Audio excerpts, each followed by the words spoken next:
just to take us around your Sure. rig? Maybe say a little bit about each piece, why you chose it. Okay. Well, we'll start with the motif. This was something that I did most of the work on the album on motif 8, or I was working on a 7 also. So this is what I wrote, and a lot of the piano sounds came off of this. Certainly most of the drum sounds did. Let me give you a little example of some of the one of the drum sounds so I can find my way around this thing. But the swing one is actually one of the cooler ones.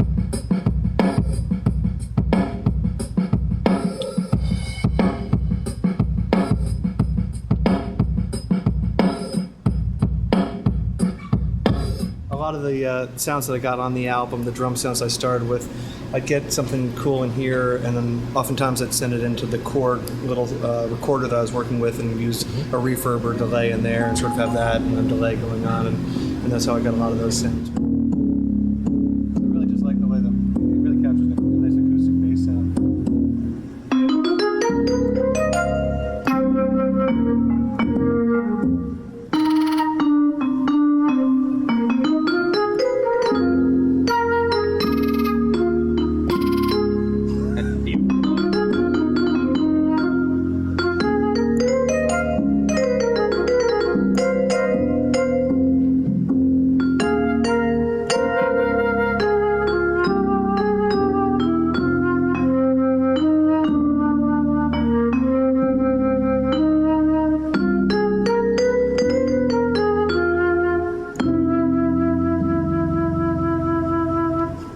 My Hammond organ that I was talking about has the percussion boost on it and the chorus. So if I can go and like turn off all of the drawbars on the top, I'm just playing the percussion.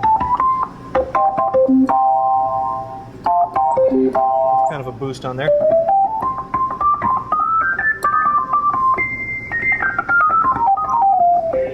Otherwise, it's close to stock.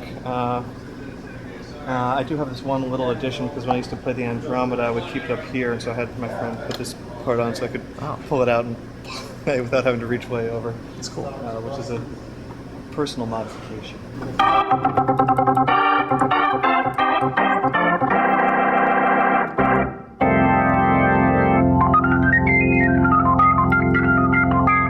An old Hohner clavinet with a wah.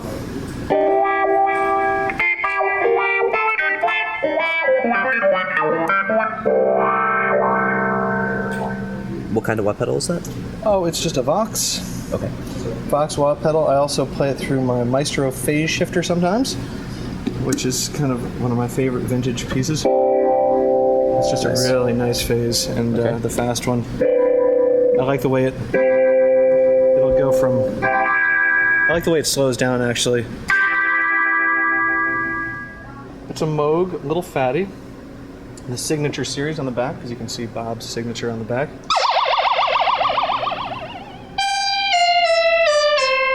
And it's great. It's kind of like the Voyager, but it seems to be really user-friendly for on stage. There's just the 4 main knobs that I go to grab, and some really cool colors. Get a little view of that. 1, 2, 3, 4.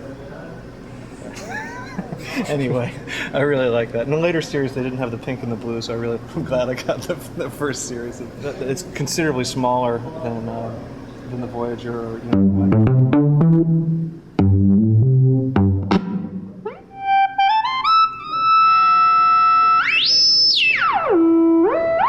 So if I get something like this, I can just.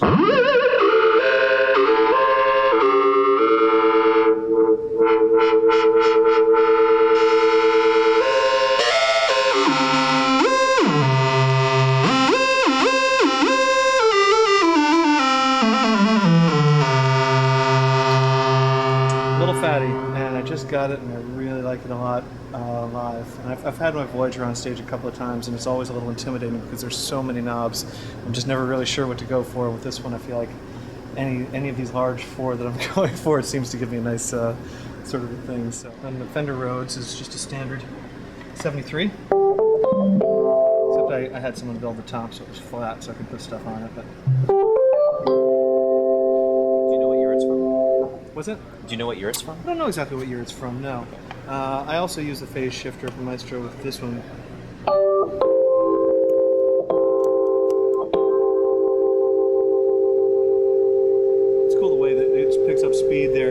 fast, you're automatically on fast, and when it drops down,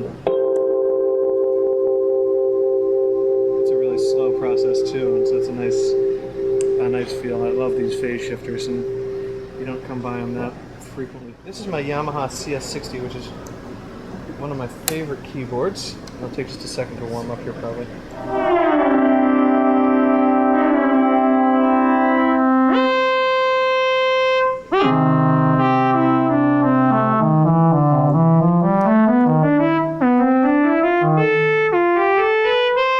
Happening.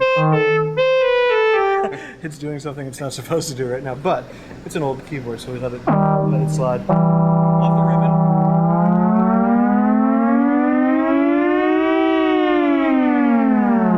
And if you want to take it down way low,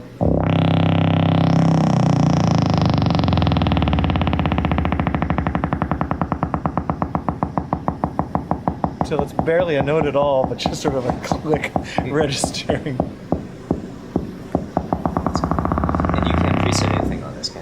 You can. There's one preset, and the preset is here, which is the panel. Okay. And this is basically this in a mini little version. Now the difference between this and the CS80, which is what Stevie Wonder played and did a lot of his great stuff in the '70s on, is it had 4 of these. The other difference is that it weighed 280 pounds, so it was a much more gigantic keyboard, but it had 4 presets. We can do some really cool stuff with the modulators here.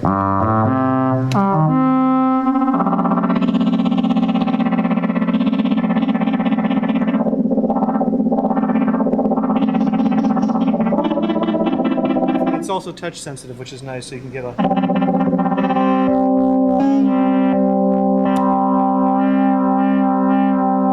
response. I can get the VCO or VCF or brilliance or the volume up.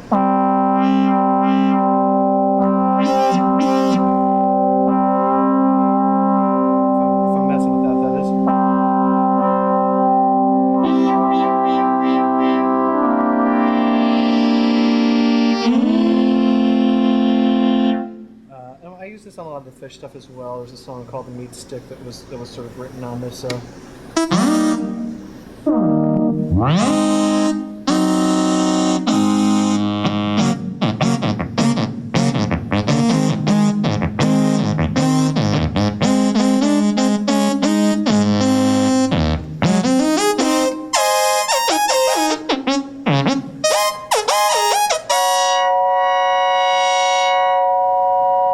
With this vintage stuff, you do have to be careful because it will go out of tune if it's left on for long periods of time, especially out in the sun. So I always keep a fan on the back and try to keep it turned off whenever possible.